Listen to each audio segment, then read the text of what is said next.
संतोष चव्हाण, मी माहूरवरून राहतो, माहूर जिल्हा नांदेड। मी शिक्षक आहे आणि आरसीएम बिझनेसमध्ये मागच्या 5.5-6 वर्षापासून आहे। 2 महिन्यापूर्वी मी माझ्या यूट्यूब चॅनलवर ऊसाच्या रिझल्टला घेऊन एक व्हिडिओ अपलोड केला होता आणि तो व्हिडिओ म्हणजे आदरणीय आमचे पिता समान खामकर साहेब यांच्या शेतामधला तो व्हिडिओ होता। खामकर सर मोहपूर, राहणार मोहपूर, तालुका किनवट या ठिकाणी राहतात। तिथे ती शेती करतात आणि त्यांच्या शेतीमध्ये sure sugar, RCM sure sugar वापरून हे ऊसाचा रिझल्ट घेतलेला आहे। त्याच्याविषयी आपण त्यांच्यासोबत केवळ मात्र 1 मिनिटामध्ये जाणून घेऊया। सर, शुअर शुगरबद्दल काय सांगाल?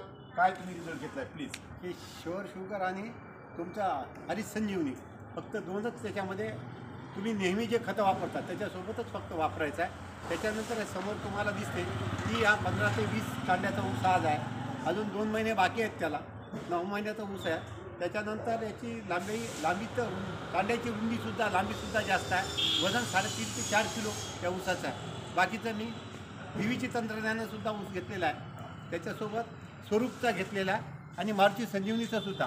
तिघाचा खर्च जास्त असून कमीत कमी खर्चात हा ऊस आलेला आहे। बहुत बहुत धन्यवाद सर, तुमच्यामुळे शेतकऱ्यांना खूप साऱ्या गोष्टी कळणार आहे। धन्यवाद सर, धन्यवाद।